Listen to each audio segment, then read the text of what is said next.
శ్రీ రేణుకా ఎల్లమ్మ తల్లి జ్యోతిష్యాలయం. భార్యాభర్తల మధ్య సమస్యలు, ప్రేమ సమస్యలు, కుటుంబ సమస్యలు, వ్యాపారంలో నష్టం రావడం, మనశ్శాంతి లేకపోవడం, అనుకున్న పనులు కాకపోవడం, కోర్టు సమస్యలు, నరదృష్టి, సంతాన సమస్యలు, పెళ్లి కుదరకపోవడం, ఆరోగ్య సమస్యలు, వాస్తు, ఇంటి సమస్యలు, విదేశీ ప్రయాణం, ధనం నిలకడలేకపోవడం, మీకు ఎటువంటి పర్సనల్ సమస్యలు ఉన్నా జ్యోతిష్యం చెప్పబడను. కోయా గురూజీ లక్ష్మణ్ రాజు గారు. Cell number 8466923012. ఓం శ్రీమాత్రే నమః. ఛానల్లోకి స్వాగతమండి. సింహరాశి వారికి అదృష్ట సమయం వచ్చేసింది. ఎంతో కాలంగా మీరు ఎదురు చూస్తున్న 8 శుభవార్తలను వినబోతున్నారు. ఫిబ్రవరి 12వ తారీఖు పౌర్ణమి తర్వాత ఈ శుభవార్తలు మీ జీవితంలో ఆనందాన్ని తీసుకువస్తాయి.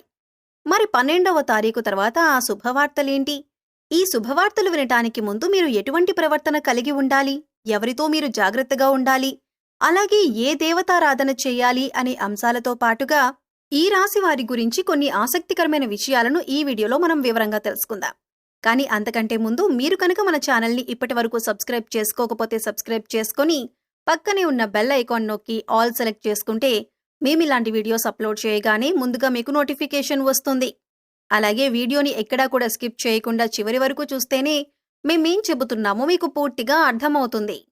మిగిలిన రాసులన్నింటికంటే కూడా ఈ రాశి వారిని చాలా ప్రత్యేకమైన వారుగా జ్యోతిష్య శాస్త్రంలో చెప్పబడింది. మరి ఈ రాశివారు ఎందుకంత ప్రత్యేకమంటే వీరికున్నటువంటి సహాయం చేసే గుణం, కార్యదీక్షత, కార్యదక్షత, సంయమన పాలన వంటి అనేక అంశాలను కలిగి ఉండటం వల్ల ఈ రాశివారు అందరికంటే ప్రత్యేకమైన వారుగా చెప్పవచ్చు. అయితే ఈ రాశివారు ఈ సమయంలో జాగ్రత్తగా ఉండాలి. ఈ సమయంలో మీరు చేయవలసిన పని ఏంటంటే ముఖ్యంగా మీరు ఎటువంటి పరిస్థితుల్లోనైనా మౌనంగా ఉండటానికి ప్రయత్నించండి. ఇలా కనుక మీరు కొద్దిగా ఓర్పు పట్టి మౌనంగా ఉన్నట్లయితే ఇప్పటిదాకా మీరెవ్వరూ వినని 10 శుభవార్తలు మీరు వింటారని చెప్పటంలో ఎటువంటి సందేహం లేదు. అయితే మీ ముందు నవ్వుతూ మాట్లాడే కొందరు వ్యక్తులు వెనక నుండి మీ నాశనం కోరుకుంటున్నారు. వారెవరు అనే విషయం ఈ వీడియో చివరి వరకు చూస్తే మీకు అర్థమవుతుంది. ముఖ్యంగా 3 వ్యక్తులు మీ జీవితంలో మీరు పైకి ఎదగకూడదని మీ నాశనాన్ని కోరుకుంటూ ఉన్నారు. ఆ 3 వ్యక్తుల్లో 2 స్త్రీలు, 1 పురుషుడు మీ శత్రువులతో చేరి మీ శత్రువులకి అనుకూలంగా ప్రవర్తిస్తూ మీ నాశనాన్ని కోరుకుంటున్నారు. మీరు ఏం చేయబోతున్నారు అనే విషయాలను ఇతరులకు అస్సలు చెప్పకండి. మౌనం వహించండి. ఎందుకంటే మీరు జీవితంలో ఎదగటం ఇష్టం లేనివారు ఖచ్చితంగా మీ మాటలు వింటే మీ నాశనాన్ని కోరుకుంటారు. అంతేకాదు ఈ సమయంలో మీరు ఈ కొన్ని జాగ్రత్తలు పాటించినట్లయితే ఖచ్చితంగా మీరు శుభవార్తలు వింటారు. కుటుంబంతో సంతోషంగా ఉంటారు. ఏ ఒక్క దేవుణ్ణి ప్రార్థిస్తే 2 దేవుళ్ల అనుగ్రహం కలుగుతుందో మీకు తెలుసా? అదేనండి, రాముణ్ణి ప్రార్థిస్తే హనుమంతుల వారి అనుగ్రహం కూడా మీకు కలుగుతుంది. ఇక వీరిద్దరి అనుగ్రహం ఉంటే ఈ రాశివారి జీవితం 3 పువ్వులు 6 కాయలుగా మారిపోతుంది. మరి ఆంజనేయ స్వామి వారికి ఇష్టమైన మంగళవారం రోజున మాంసాహారం తినకుండా రాముల వారిని అలాగే హనుమంతుల వారిని ప్రార్థించినట్లయితే మీ మనసులో ఉన్న కోరిక త్వరగా నెరవేరుతుంది. అంతేకాదు ఇలా చేయటం వల్ల రాముల వారు అలాగే హనుమంతుల వారి అనుగ్రహం కూడా మీపై పరిపూర్ణంగా ఉంటుంది అని చెప్పటంలో ఎలాంటి సందేహం లేదు. ఈ రాశిలో చాలామంది శనిదోషాలతో బాధపడేవారు. అంటే ఏలినాటి శని, అర్ధమ శని, అర్ధాష్టమ శని, ఇలా అనేక రకాలుగా శనితో కలిగే ఇటువంటి దోషాల నుంచి బయటపడాలి అంటే మంగళవారం నాడు ఆంజనేయ స్వామి వారిని విశేషంగా పూజించాలి. మరి ఇటువంటి పూజ చేసేటప్పుడు మాంసాహారం తినకుండా చేస్తే విశేషమైన ఫలితాన్ని పొందుతారని పండితులు చెబుతున్నారు. ముఖ్యంగా ఉదయాన్నే అంటే భోజనం చేయటానికి ముందే పూజ ముగించుకుంటే మంచిదని తెలియజేస్తున్నారు. అయితే ఈ వీడియోని మీరు చివరి వరకు చూస్తేనే మీరు చేయకూడని తప్పులతో పాటుగా ఏ వ్యక్తులతో మీరు దూరంగా ఉండాలి అనే అంశాలు మీకు వివరంగా తెలుస్తాయి. అలాగే వీడియో నచ్చితే లైక్ చేసి మన ఛానల్ని సబ్స్క్రైబ్ చేసుకోవడం మర్చిపోకండి. ఇక 2వ తప్పు మీరు చేయకూడనిది ఏంటి అంటే మీరు కోపాన్ని అదుపులో ఉంచుకోవాలి. అలాగే కోపంలో ఉన్నప్పుడు ఎదుటివారిని ఎంత మాట పడితే అంత మాట అనకూడదు. అలాగే ఎదుటివారిని దూషించకూడదు. ముఖ్యంగా మీ దగ్గర లేని వ్యక్తి గురించి ఎదుటివారితో నెగిటివ్గా చెప్పకూడదు. అలాగే వాడకూడని పదాలు వాడుతూ ఎదుటివారిని దూషించటం కూడా మానుకోవాలి. ఎప్పుడైతే మీరు వాడకూడని పదాలు వాడతారో అది ఇంట్లో కానీ, మీరు పనిచేసే సంస్థలో కానీ, ఇరుగు పొరుగు వారితో కానీ ఎక్కడైనా సరే ఇటువంటి పదాలు వాడినప్పుడు లక్ష్మీదేవికి ఆగ్రహం కలుగుతుంది. మిమ్మల్ని వదిలి వెళ్లిపోతుంది. అప్పుడు మీరు పేదరికం అనుభవించవలసి వస్తుంది. ప్రత్యేకించి ఈ సమయంలో మౌనంగా ఉండాలి. ఈ జాగ్రత్తలు తీసుకుంటే కనుక ఈ రాశివారు ఈ సమయంలో శుభవార్తలను ఖచ్చితంగా వింటారు. మీరనుకున్న పనుల్లో విజయాన్ని కూడా సాధిస్తారు.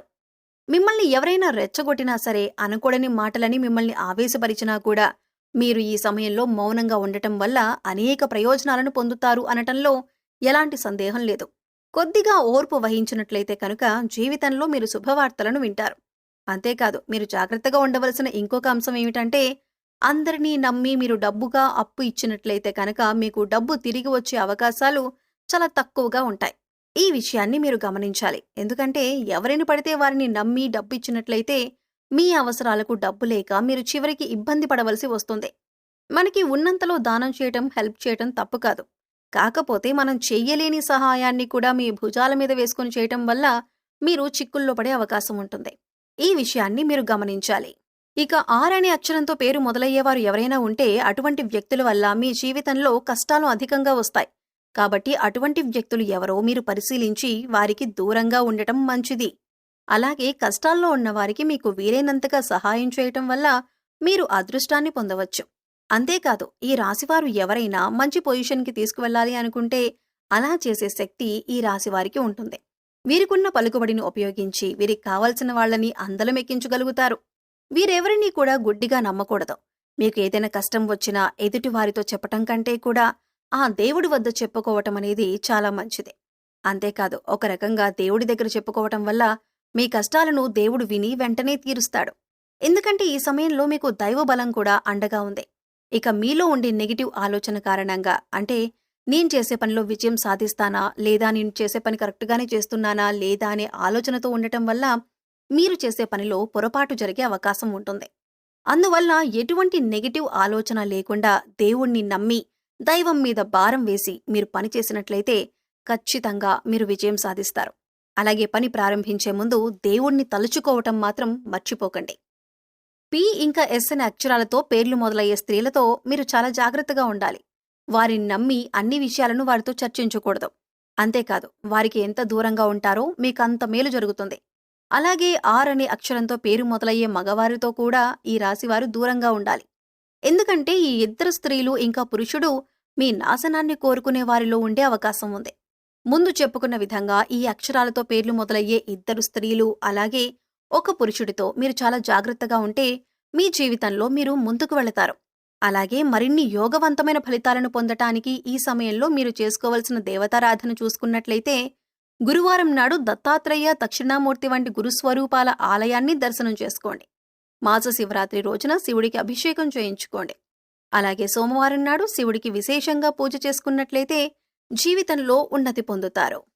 సో చూశారు కదండి, సింహరాశి వారు ఈ సమయంలో ఏ విషయాల్లో జాగ్రత్తలు తీసుకోవాలి, అలాగే ఫిబ్రవరి 12వ తారీఖు పౌర్ణమి తర్వాత మీరు ఎటువంటి శుభవార్తలు వినబోతున్నారు, అలాగే ఈ సమయంలో మీరు ఏ వ్యక్తులతో జాగ్రత్తగా ఉండాలి అనే అంశాలతో పాటుగా ఈ సమయంలో మీరు చేసుకోవాల్సిన దేవతారాధన గురించి ఈ వీడియోలో మనం వివరంగా తెలుసుకున్నాం కదా. ఈ వీడియో మీకు నచ్చినట్లయితే లైక్ చేయండి. మీ ఫ్రెండ్స్ అండ్ ఫ్యామిలీ మెంబర్స్లో ఎవరైనా సింహరాశి వారు ఉన్నట్లయితే వారితో ఈ వీడియోను షేర్ చేసుకోవటం మర్చిపోకండి. అలాగే ఇప్పటి వరకు మన ఛానల్ని కనుక మీరు సబ్స్క్రైబ్ చేసుకోకపోతే సబ్స్క్రైబ్ చేసుకొని పక్కనే ఉన్న బెల్ ఐకాన్ నొక్కి ఆల్ సెలెక్ట్ చేసుకుంటే మేమిలాంటి వీడియోస్ అప్లోడ్ చేయగానే ముందుగా మీకు నోటిఫికేషన్ వస్తుంది. మరో చక్కటి వీడియోతో మళ్ళీ కలుద్దామండి. ఓం శ్రీ మాత్రే నమః.